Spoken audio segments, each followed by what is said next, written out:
chapter hosting. I'm Chris Mondini. I am based in Washington. I work for ICANN in the role of Stakeholder Engagement for North America.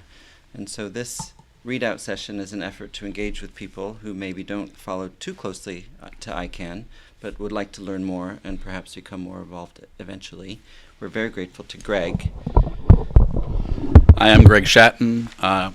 We're here in my offices in the Chrysler Building in Midtown Manhattan. I'm a partner in the law firm of Moses Singer, but more importantly, or more relevantly, I am on the board of ISOC-New and I'm also a longtime member of the stakeholder community of ICANN. I served 3 terms as the president of the intellectual property constituency. I currently serve as the rapporteur for the jurisdiction subgroup of the ICANN accountability group, and I'm also participating in more working groups than I want to admit. So I have a good sense, at least, of GTLD and general policy, and I can also tell you where the best band plays every year at the ICANN meetings because I'm in it. Hi, and I'm Veni Markovski. I'm ICANN's Vice President for UN Engagement, and I'm helping Chris tonight. He was helping earlier today at the UN. We had a briefing for UN diplomats, so it's a effort in showing how we cooperate within ICANN and with the community too. And we're only a few blocks from the UN right now, so it shows you that we're in the center of the universe.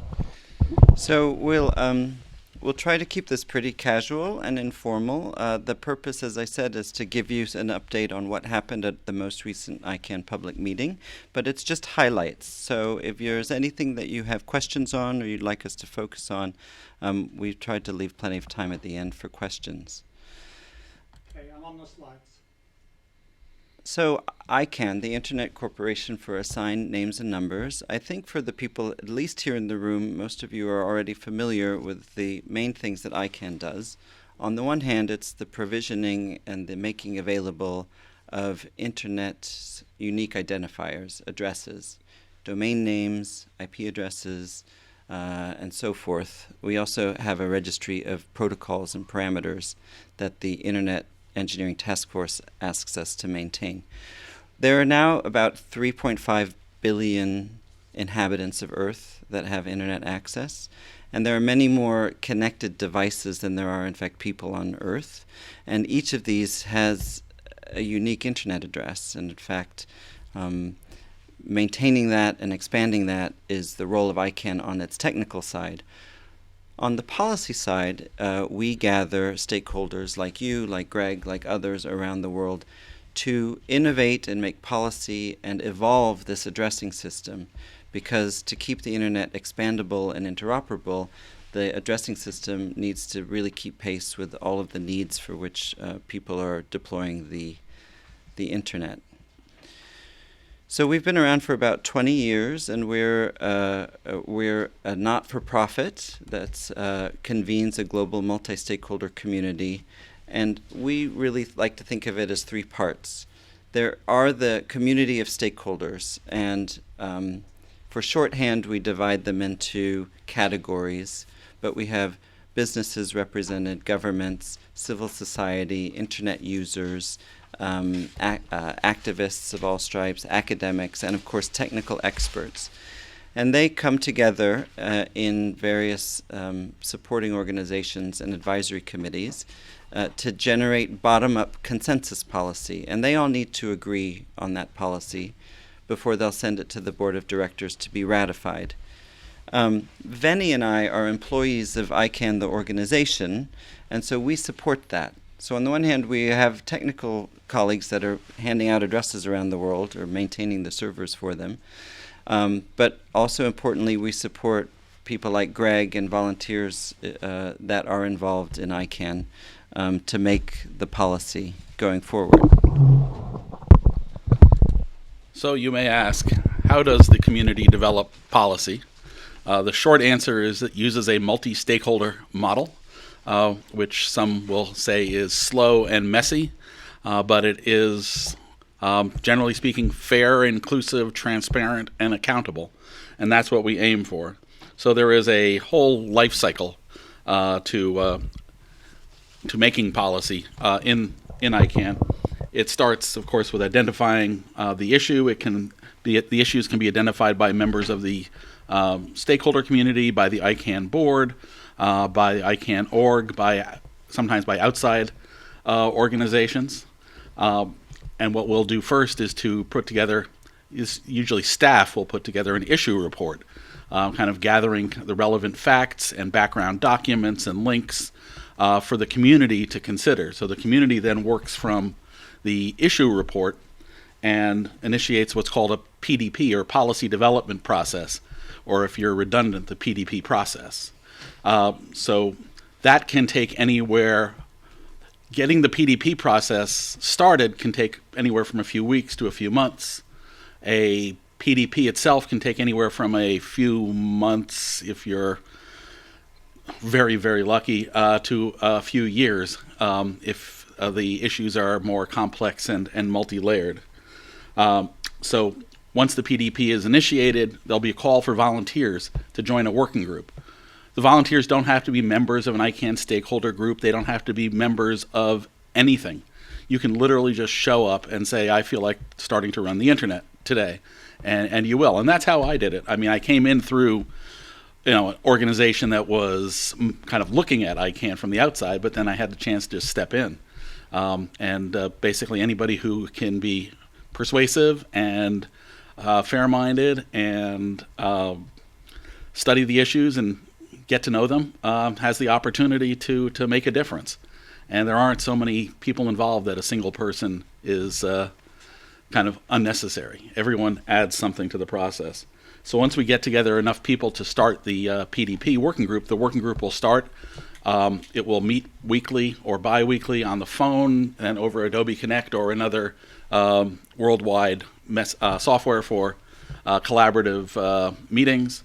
And that can go on. Then the group may ask for, we'll work through the issues. They may ask for preliminary comments. They may do research. They may look to select to members of the affected community to give them additional information, ultimately issuing what's called an initial report, which is basically the first set of policy recommendations and background information that will be seen by the larger community as ultimately potential ICANN policy.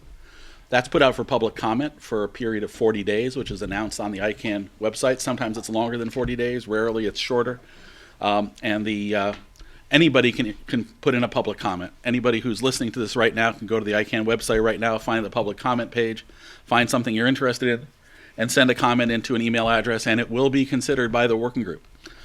So we'll get anywhere from 3 or 4 comments to hundreds or even tens of thousands when somebody decides to put a non-human aspect into the process.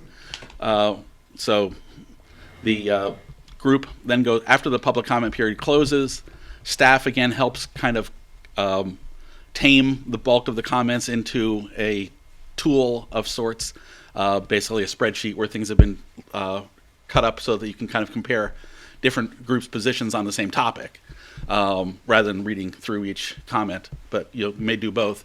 And you spend anywhere from a couple of weeks to a couple of months going through all the comments and then bringing that back to the larger working group if you have a smaller group looking at any part of the comments. And then taking that comments into account, taking new learning into account, you revise the initial report.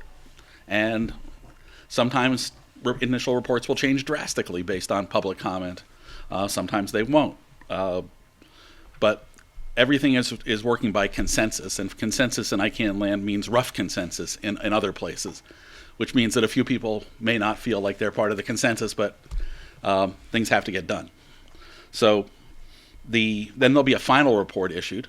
The final report will be issued again for comments. More comments will come in, and then that will go typically back at that point to, if it's a GTLD policy, it'll go to the GNSO, which is the Generic Name Supporting Organization, which will consider the recommendations and usually adopts most, if not all of them, but sometimes interesting things happen in the GNSO Council, which is a collection of different stakeholder representatives who are looking at all of this. After this all happens, the final report it goes to the ICANN board, comments, and the board looks at those comments. Then ultimately the board votes on this policy on the policy recommendations, and the way the ICANN bylaws are set up, there's a strong kind of proclivity toward the board supporting the recommendations. They think they have to vote against them by 75% in order to reject them. But often if there are things that aren't quite right, people will have some discussions and try to smooth off edges. This is not intended to be a process of shoving anything down anybody's throats. Ultimately, it's a consensus, multi-stakeholder, organic community process. And then the board will vote, and those policies that once started out with somebody saying let's do an issue report are now the policies of ICANN. It may change the bylaws. It may change how many domains are available on the internet. It may change what Whois looks like. It may not. But this is ultimately how stakeholders run the internet.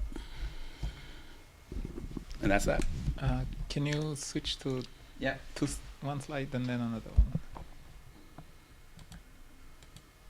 So ICANN 61 took place in just a few weeks ago in San Juan in Puerto Rico. It is part of the usual 3 meetings a year. So this was 61. You can easily calculate that we started meeting about 20 years ago, and ICANN was founded in '98. So this year we're going to celebrate 20 years. It tries to do every meeting on a different continent and in places where we are closer to the community. So Puerto Rico was specifically, you guys know, most of you probably know who are watching this and are here, that Puerto Rico went through some severe hard times, weather related and recovering efforts. So we were really lucky to have that meeting there. So we had a 6-day meeting. The numbers on the next page, on the next slide, speak for themselves. About 1,585 people checked in, and only 600 of them were from North America. More than 1/3 were participants for the first time, which is also a good number. And we had 342 sessions. All the rest of data, gigabytes and traffics shared. Interesting point, 14% of the network traffic was IP version 6, which is actually not bad considering the fact that in most parts of the planet people are still using only the old version of the internet protocol. So that was a good sign. And with that, I give it back to you guys. So it was the first big international conference held in San Juan since the hurricane 7 months ago, and so they were very pleased to have such a large delegation, and it was an excellent meeting, excellent venue. So now we just have a selection of highlights from the meeting of what happened. The thing that people associate ICANN with is domain names, and Greg mentioned the new generic top-level domain program, the GTLD program. And this is an example of a bottom-up policy that was made through that process that Greg described. And it expanded the number of top-level domains from the 22 or so, which were like .com, .org, and the 300 or so 2-letter country code addresses. The generic names that aren't country codes now are more than 1,200 of them are available. So everything from .guru to .samsung to .bmw to .paris, .club, .nyz, .club is available. And you can see that the applications came from many parts of the world, although predominantly North America, Europe had many more applications than other parts of the world. And one issue that's being considered is whether this should be continued expansion of the domain name space and what pace at which that would continue. As you can imagine, it does raise issues related to trademark and rights protection, and I'll turn it over to Greg to describe one of the work streams at ICANN 61.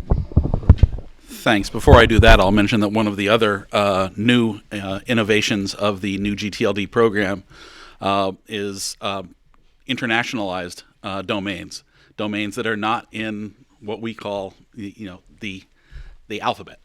They're in everybody else's alphabets, which is the way it should be. So if you're Bulgarian and you think there should be a site in Bulgarian or domain in Bulgarian, there can be now. If you want, the very first new GTLD contract that was signed was for .shabaka, which I believe is web in Arabic. So that, and it doesn't say SHABAKA, it says it in Arabic characters. So that is another great leap forward for ICANN and for the internet in terms of becoming more global and more open. So as you'll see here, there are basically three major working groups going on right now on domain name policy, on GTLD policy. And one of those is a review of all of the rights protection mechanisms for all of the GTLDs. But it's a two-phase project, and then the first phase, which has been going on now for only 2 years, we've been looking at the trademark protections that were created for the new GTLD program. Because there had never been an expansion of the top-level domain space like this in the history of the top-level domains,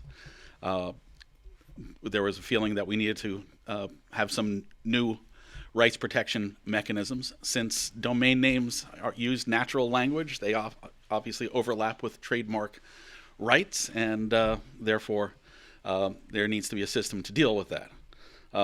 So the working group is about 140 people. I would say that every call there's probably about 50 people on it. I'd say that probably 30 people who have been on nearly every call, and then a rotating cast of characters representing any sort of stakeholder you can possibly imagine who has an interest or an antipathy toward trademarks is involved in the working group.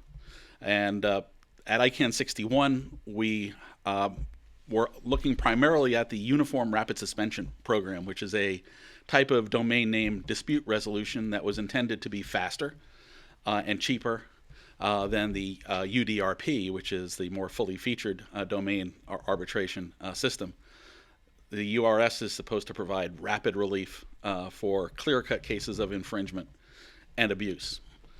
So right now we are in a fact-finding mode. So we've been creating 3 sets of questionnaires, one that will go out to practitioners, those who represent complainants and respondents, or who have been themselves complainants and respondents in URS cases. Another one to the providers, who are organizations like WIPO, the World Intellectual Property Organization, that provide the arbitration framework using independent panelists. And the third set of questions, frankly, I just forgot whose the third question set is, but as I said, I'm in like 5 different working groups, so I can't remember it all. So we are about to send out these. We worked on these all through ICANN 61 and have been continuing to meet, and we have literally just approved the questionnaires to go out in the last couple of days or next couple of days. So that will be a major step forward in terms of collecting information that's really never been collected before about the URS. So if you want to hear the transcripts and record or read the transcripts, hear the recordings of the meetings, they are available. There are links on the screen. As has been mentioned, ICANN is a leader in remote participation. So the 1,800 or 1,900 people that signed up are the tip of the iceberg in terms of who is participating in ICANN. There are people who are remoting in for one session or many sessions from all around the world.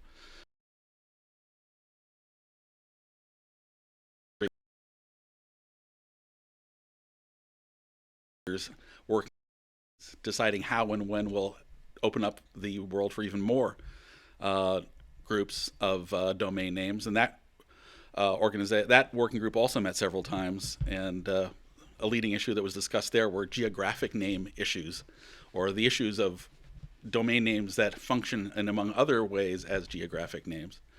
The third major group, working group, is the Next Generation RDS, or Registrant Directory Systems working group, which is intended to create a replacement for Whois. that group has actually suspended its deliberations because the effects of GDPR on Whois are so significant that there's really no point in continuing until we work out what the current generation of Whois is going to look like now and a year from now.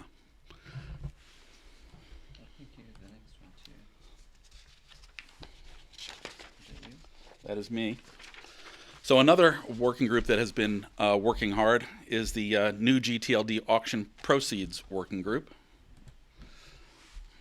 Basically what happened was that if there were multiple applicants for the same top-level domain, and there were some popular ones like .music or .web, you might imagine, you needed a mechanism to resolve these contention sets. Members of the contention set, applicants were encouraged to find their own solutions, either run a private auction among themselves with the winner paying the losers, or have some other sort of private arrangement.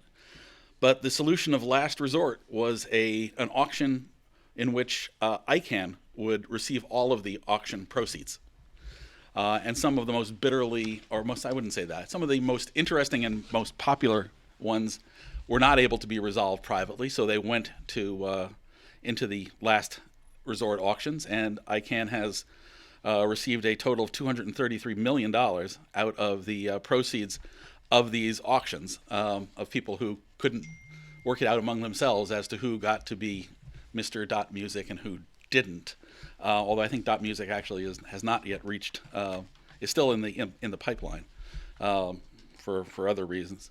But in any case, that $233 million is fairly significant money. And so there is a working group, the GTLD Auction Proceeds Cross-Community Working Group. And this is, cross-community means that it's not just about GTLD policy, it's about the larger set of ICANN policy issues. So it's sponsored by multiple parts of the community, not just by the GNSO, and is working on issues that aren't just about GTLD domain name policy. So this working group is working actually on the process by which the decisions will be made about where that money will go. This is not the group that will make the decisions, it's the group that's deciding what the process is by which the decisions will be made. But as you can imagine, that is interesting enough for many people. In ICANN 61, taking advantage of the face-to-face opportunities, members of the working group heard reactions from ICANN board liaisons and consulted with external experts about various mechanisms that were under consideration by the working group. So that was the ability to both meet with each other and to meet with third parties is one of the important parts of the ICANN face-to-face meetings. And of course, there's transcript and recording available as well. Now I'll turn it back to Chris to talk about the ICANN budget. And we will make the slides available. We'll send them around afterwards, so if you can't click through on the links, you'll be able to. So who knows where ICANN's money comes from? Do you know how ICANN is funded? From me. I've got a domain or two. If you've registered a domain name, you may have seen that the information through your registrar is letting you know that a small number of cents on an annual basis are passed through to ICANN. And with more than 220 million web names, that adds up to an annual budget somewhere north of $100 million. We have had a lot of community discussions because with that expansion of the domain name space, also ICANN's budget was expanding over the last 5 or 6 years. It has leveled off over the last year, though.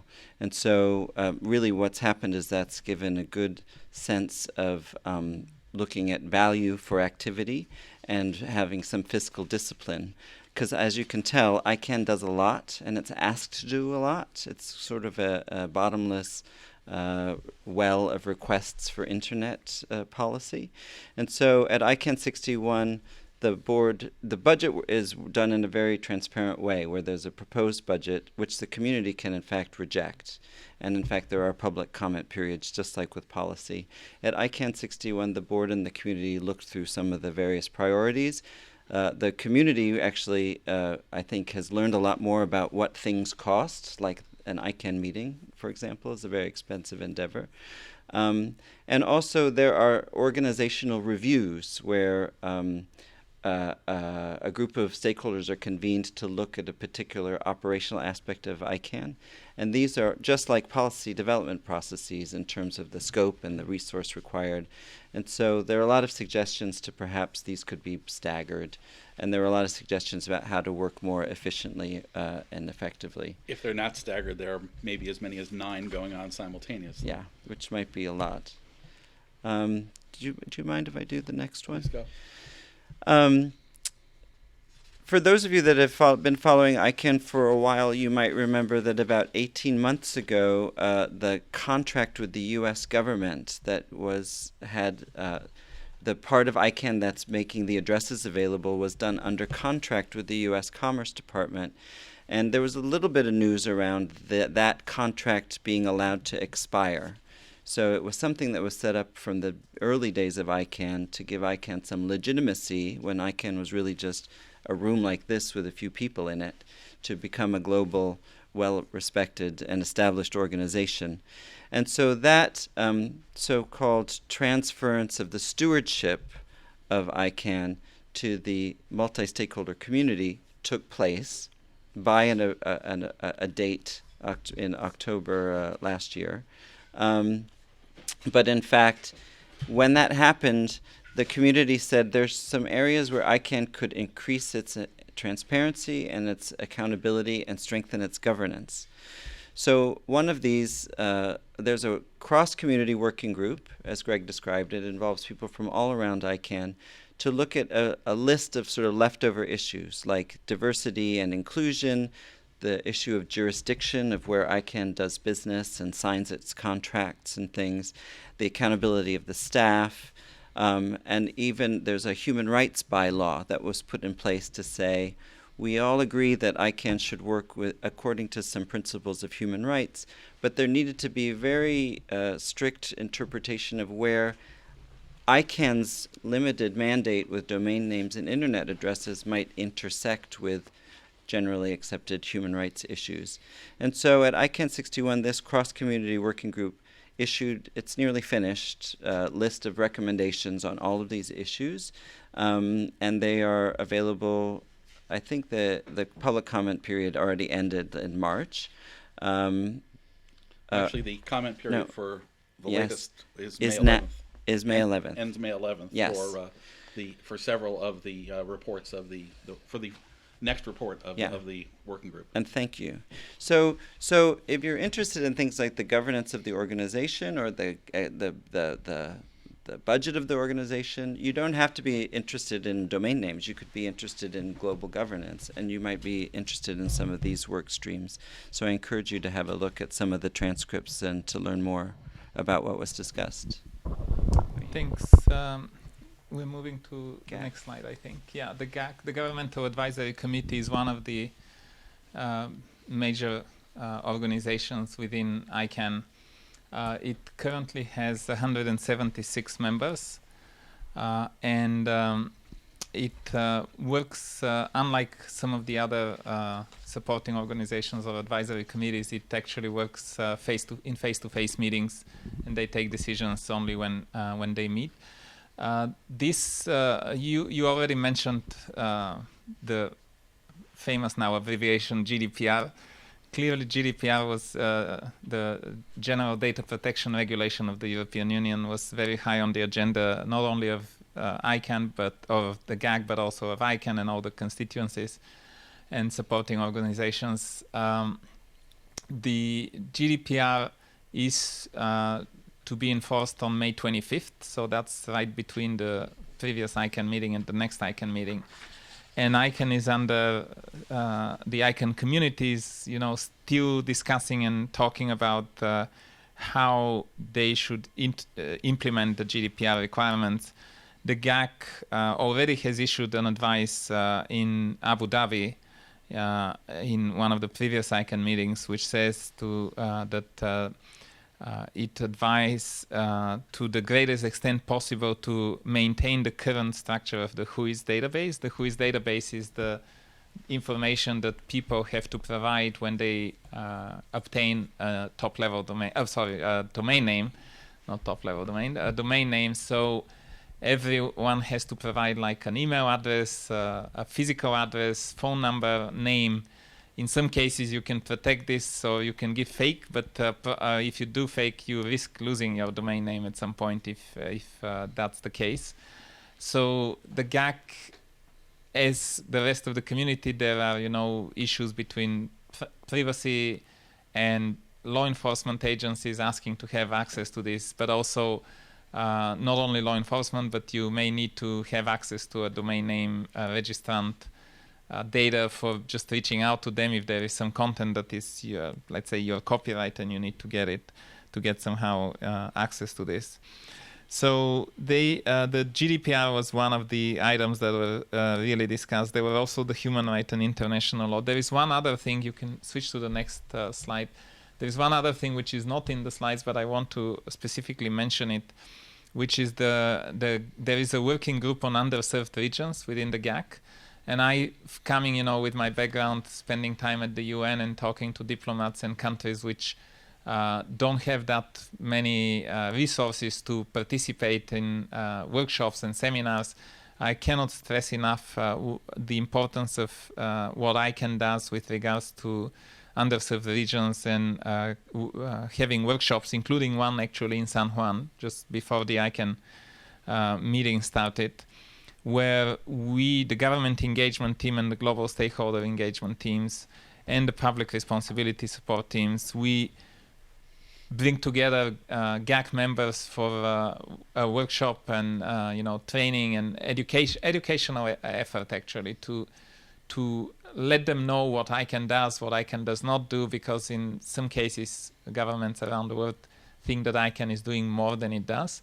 And it is very important, especially with the new bylaws and the narrow mandate that ICANN has, to make sure that governments are pretty well aware with what ICANN can do and what ICANN doesn't do, so that they don't end up asking us, for example, to take down websites, which we cannot do. And it's often the case that some governments reach out to us, asking us to do that.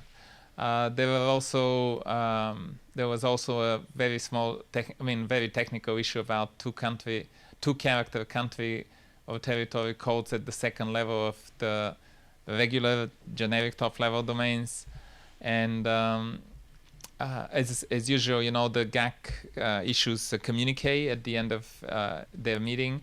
It's on the website. It's pretty big. It's like 12 pages. So I urge people who are interested to get there and to read it. If they want to have more information, they can come back to me. Summarize it? No, 12 pages you can't summarize. Even in the slides, we've put like things that we thought important. It's important to know that the governments are actually engaged. I think that's the bottom line, because as time passes by, they understand that more and more of the work that ICANN does may have some impact on the internet, even within the territories of their respected governments. So they have to be there, and they are there, and the number is increasing.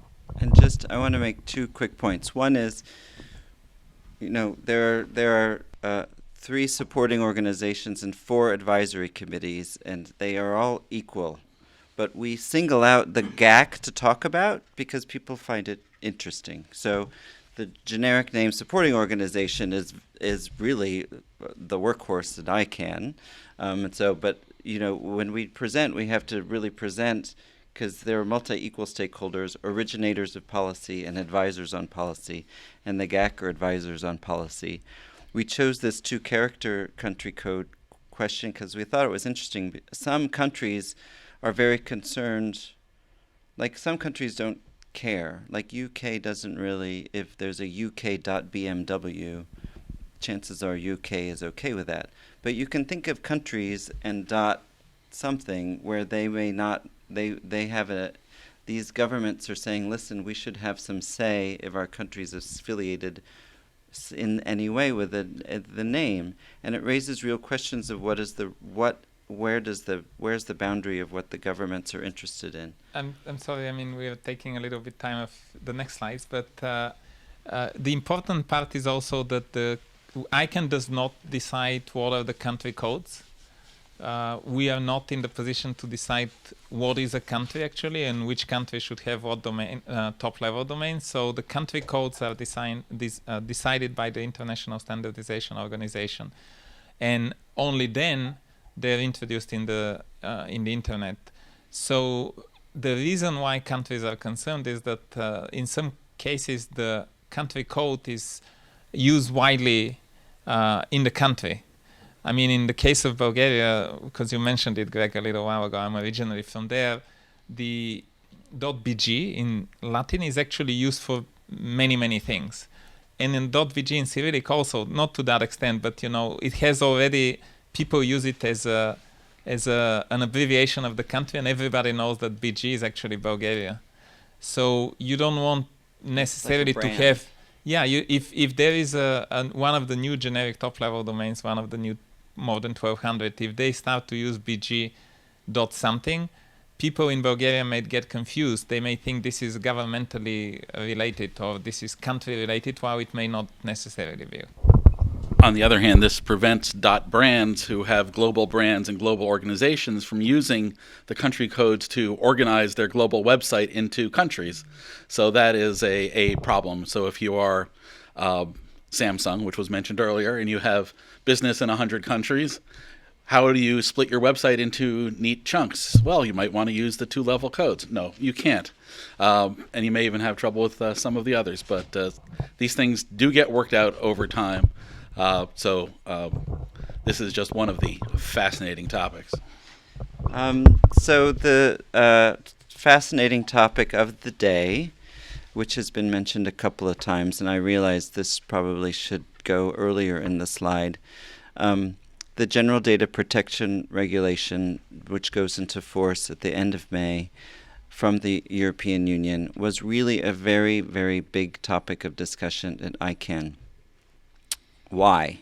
Well, we've discussed how it puts protections in place for personal information of European subjects into place for ICANN, and so that matters for all kinds of businesses around the world that are doing any kind of business that touches European Union or people, citizens of the European Union. But also for ICANN, we've referred to this service, which is called Whois, which I think some of you are familiar with, which was a service from the early days of the internet and domain names, where, as Veni described, when you register your domain, you provide contact information. And the original intention, when the internet was just a few people that had computers in different universities that we were connecting to each other, was to have a phone number for Walter or for Asinja. If something was wrong, I could connect with you.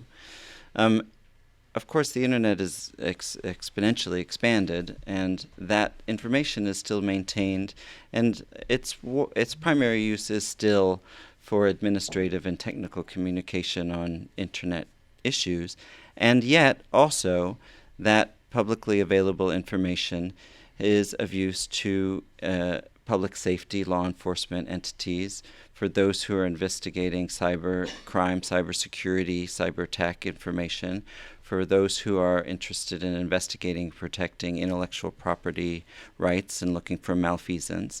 And so there are a great many use cases for this. There are many more besides that as well. Yes, pages and pages of them. And domain name related transactions being another important issue, both corporate transactions where domain names are traded, the ability to reach out and have somebody offer you $10,000 for a domain name you own and don't care about. Like the whole marketplace. And so the other kind of complicating factor is this isn't one database in one place that ICANN manages. It is distributed among registries and registrars who maintain that data and make it available because they have contracts with ICANN that require them to do that. And so there's very complex issues around how, say, a registrar that has a contract which requires them to maintain your data in a public repository that's available, if they want to be compliant with the European Union's regulation, they can't do that. And yet they have a contract with ICANN, which for the purposes of internet operations tells you to do that. And so this is something that's really been an external regulatory sort of shock to the system, I would say, for ICANN, because Greg alluded to a very long-standing policy development process that was trying to come up with a new way to configure this Whois data system service. But this law has kind of just knocked everything sideways and said, enough of your years and years of deliberation. Here's what the law is going to say. So ICANN has had to try to bring all of the community's viewpoints, from the privacy and advocates and the rights organizations to the people that are buying and selling domain names in the domain name sector, to business users of the internet, to governments and others, to try to gather all of the use cases that they could think of, and then try to educate the European regulators on this, and finally try to come up with a model that somehow sat in the middle of all of the guidance that ICANN was getting, whether from governments or rights advocates or business or others. And the interim model that was proposed essentially said that the Whois data should remain available to the maximum extent possible that still complies with the law, and that possibly the best way to do that was to have some sort of a tiered access where you might have to get an accreditation or certification to allow you the rights to get to that data. And so, of course, it raises as many questions as it answers. And ICANN currently, as recently as last week, was in Brussels, the CEO and others, talking with European data regulators to say, this is as far as we've gotten. Can you give us some guidance? Can you give us some forbearance in the enforcement? We're doing our best to come up with something that will be workable. That's my take. I'm very happy to turn it over to Greg, though, too. Sure. I think that the issues are very significant. First off, the next generation working group was not dealing with the current problem at all. They were dealing with what might happen 2 or 4 or 5 years from now. There was really no policy group that was tasked with dealing with the current, revising the current Whois in its to make it GDPR compliant. It was considered more of a contractual compliance issue, so being dealt with by those who are, by ICANN and the parties with whom it has the contracts, that's those other registries and registrars, and then reaching out at various points in the process to other parts of the community for information. Unfortunately, we've essentially run out of road. And even the interim solution, which calls for an accreditation process, neither has a process for accreditation nor a process for dealing with a person who has accreditation and proving they have it and getting in to the system. So how would you accredit an intellectual property lawyer? Would the International Trademark Association? Well, a lot of people are members, but not all. And so what if you use that? How does that membership feed into some sort of gating technology? We don't know any of those answers yet, and we should know them in a month, but we won't. So that poses significant issues. Also, there are those who believe basically that Whois should go away, and they don't think that there should be any information, that basically internet domain name ownership should be anonymous and unavailable, and that I would say that there are a lot of people who've been discussing very existential issues and have taken a lot of time away from any ability to solve practical problems. It's one of the unfortunate side effects of a messy and slow process, running up against an external, inexorable, time-driven process. They're two very different worlds. And right now, while we might be looking, or ICANN might be looking for some form of forbearance from the data protection authorities, it's fairly clear there is, at this point, it looks like there won't be any sort of forbearance. So what it will look like on May 25th, when you want to do reputational research to set your reputational engine so that your McAfee or Kaspersky or whoever is telling you which websites are bad, they all use scores that are generated by systems that use Whois. Those scores are now going to have to be generated differently, and long story short, it probably means that more websites will be blocked because the information will be less accurate. And so therefore you err on the side of safety, which unfortunately means that you err on the side of a less open internet. So there's a lot of unintended consequences in this that are frankly quite disturbing, and the data protection authorities really just don't care at all, in part because they don't really understand ICANN, they don't really understand Whois, and they're overly influenced, in my opinion, by people who think that Whois is a bad thing, and haven't really heard enough from people who think that Whois is a good thing, or know why it is at best a better thing than not having Whois. Is there a question in the? Two. 1 sec. Yeah, and then there's another one at the back of the room. It's done though. Yeah. So you mentioned multi-stakeholder process. I was just curious. You did say they were all equal, but now it looks like government is getting more push. I did attend another session with regards to internet connectivity in Venezuela and how some of those regions tend to be more different in terms of what the government allows in or out in terms of connectivity. So I'm just curious, maybe we go back a little bit. What was the original mandate of ICANN? Is it going to hold? How has that mission evolved over time? And what does it look like 25, 50 years from now? Because if that core itself is threatened, then I think there's a lot of ambiguity moving forward, which is not good for anybody. Yeah. Walter's question. Okay, let's hear both questions. There's a third piece here. You're talking about conflict of law, conflict of procedure with GDPR and with Whois, but you're not thinking about FinCEN. And as we move toward the Internet of Money, Web 3, where identity is essential to determining your legitimacy in the financial network as implemented on the Internet, you come up against a completely mutually exclusive set of rules and expectations.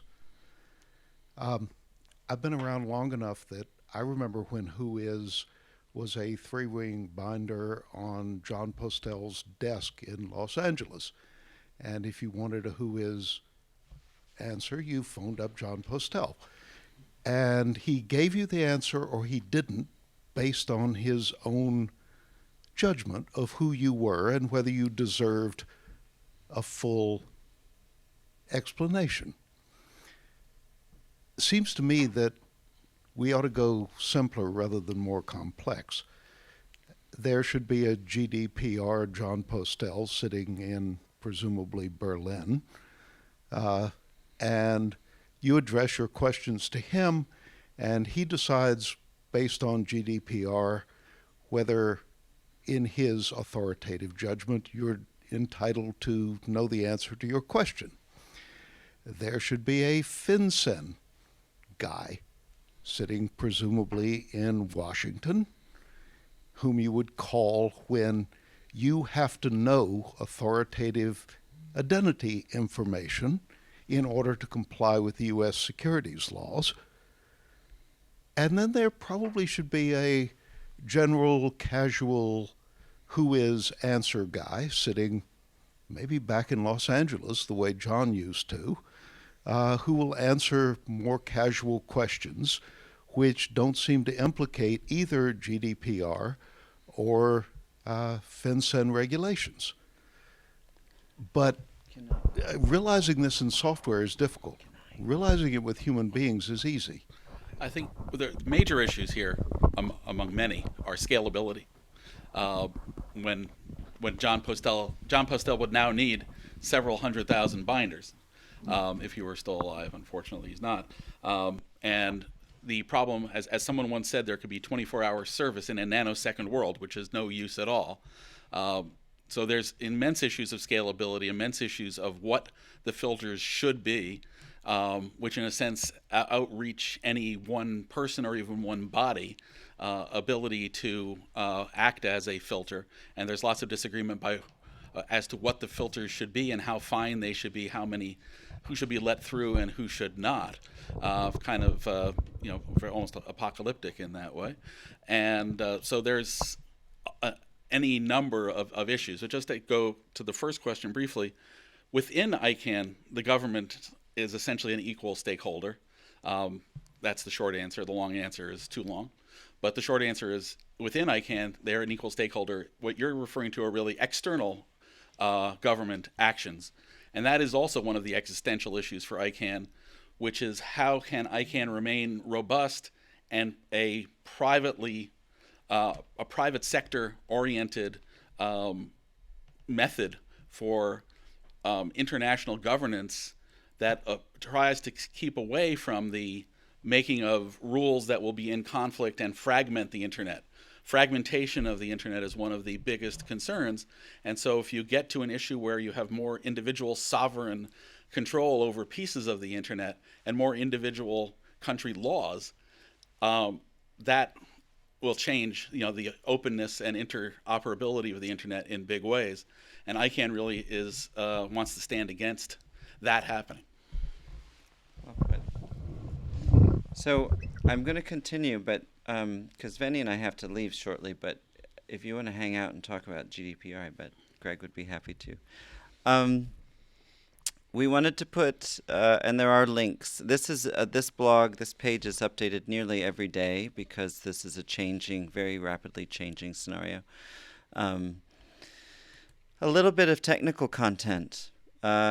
You may be familiar with a security protocol called DNSSEC. It's domain name security extensions. It mitigates a type of attack called a man-in-the-middle attack, and essentially gives you some sense that everything between your machine and the server of your bank that you're trying to do your personal banking on, and all stops in between, give you a chain of trust using special encryption at every step of the way.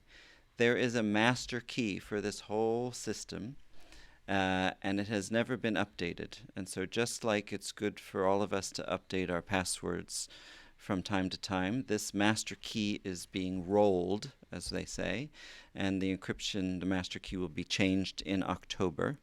And so this is something it's very often in ICANN, we're charged with tell the whole world that this is going to happen. Like tell the whole world that domain names are going to there'll be more generic domain names. So tell the whole world that this particular encryption is going to need to be updated, and check your systems to make sure it works, because if it doesn't in October, your sites may go down.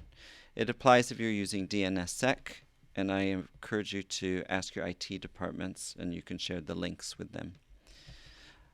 These are the pictures that I think should go with the ICANN by the numbers, but if you haven't been to an ICANN meeting, it looks like a lot like this room, actually. There's some more colorful national dress from times to time. And then I'm going to turn it over to Veni to say how you might be getting involved if you're interested. Thanks. One of the pictures actually was not quite correct. There were people laughing there. I don't think that's the case with ICANN. We always laugh at ICANN meetings. Just kidding. But there are several programs available for people to participate at ICANN. They're listed, the ICANN Fellowship, the Next Gen, and the Newcomers programs. They're open for people from around the world, including North America.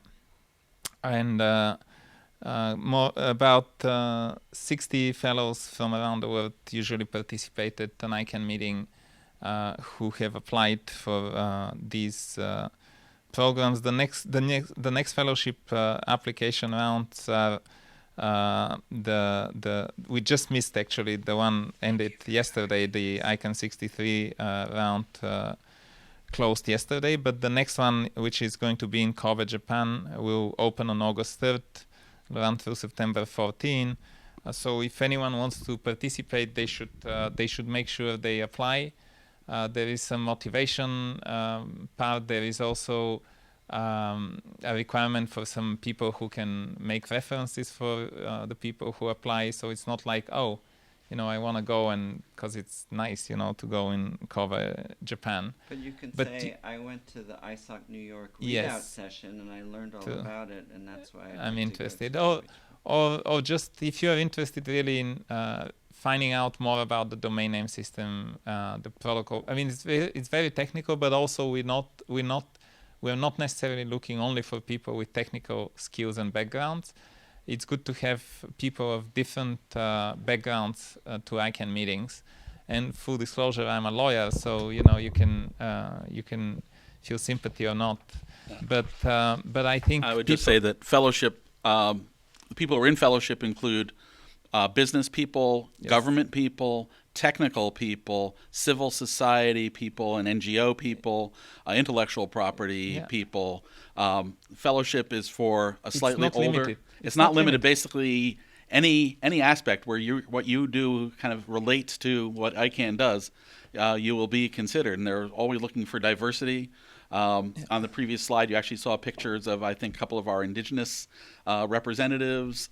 So there's next gen is for a younger crowd, basically graduate student age.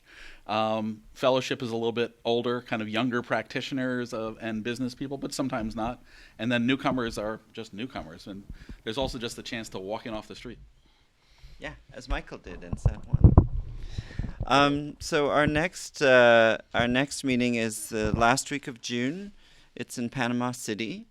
As we've mentioned a few times, there's very good remote participation available. So if you don't, you're very welcome in Panama City. We would love to see you there. But given that It's in our time zone. the too. time Yes. zone is a convenient one, you can attend, you can ask questions, you can follow. If you found an issue in this presentation that's of interest to you, I guarantee it will be on the agenda in Panama City. You can tune in for meetings where those will be discussed. You can weigh in and participate. questions, right? Yeah. And let me tell you, it's a lot easier to participate remotely in a meeting in Panama City than it will be in Kobe, Japan, or Yes. even Barcelona. So this is a good opportunity to participate remotely. And if you're going to attend an ICANN meeting in person in the future, it's often a good way to get your feet wet Yeah. by looking at one remotely. Yeah, in fact, I recommend that people spend some time doing it remotely first and doing meetings like this first before diving in with both feet. But if you do come, let us know. We'll make sure you have a good experience.